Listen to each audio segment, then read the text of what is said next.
Here is a frequent fool of the day. François-Philippe Champagne says Canada's wealth fund, debt fund, it's amazing, wealth fund, debt fund is not aimed at lowering investors' taxes. He said that the Liberal Party's controversial investment fund, which they have called the Sovereign Wealth Fund, at least Ian put it in quotations when he put it on our site there, is not intended to reduce tax burdens. Speaking to the sidelines of a G7 meeting in Paris, this is not a tax play. This is about Canadians being able to contribute. Don't we always contribute?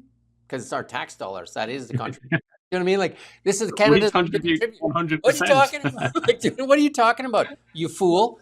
Like, we're going to contribute more.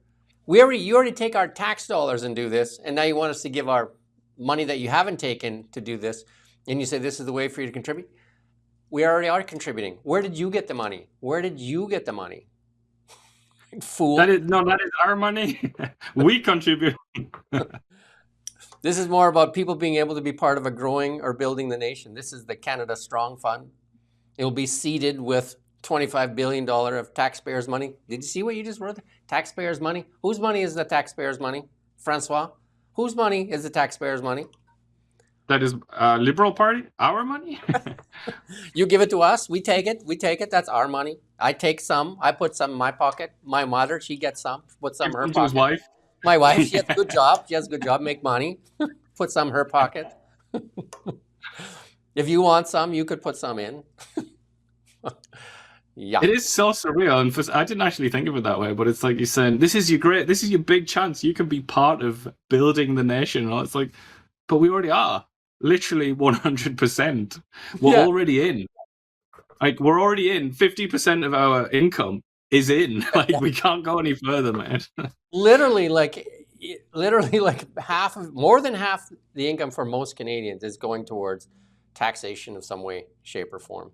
GST, PST, HST, like property transfer tax, property taxes, like a gasoline tax, cigarette tax, booze tax, like tax. It's like the old sheriff of Nottingham. Just like if you move, there's tax it. If it moves, tax it. If it moves again, tax it again. Reminds me of the Beatles song, The Tax Man. That could have been written for Champagne, couldn't it? I watched a 1965 concert there at Shea Stadium there with the Beatles.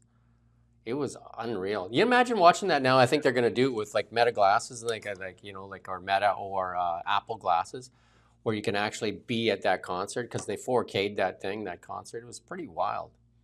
That's amazing. The boys at their prime there. I think that was their first tour, wasn't it? Shea Stadium, 1965. Would that be their first tour? Yeah, I think that was the first time in America. Wasn't the Ed Sullivan, because that was their London thing. Yeah, that was their first. They did their first show. But I mean, the women were 64 actually. Literally crying, passing out, crying and stuff like that. Imagine when we get fans that great that they would literally pass out crying. They weren't just crying, were they? There's if you read about it, many of them were peeing. Apparently, have a read of that. It was apparently a filth fest in there in the audience. And then they played in Vancouver, actually, and I think they only got 1 or 2 songs in. They stormed the stage, and that was the end of the show. Wow, just too excited. Too excited, too crazy. The Canucks were just too crazy.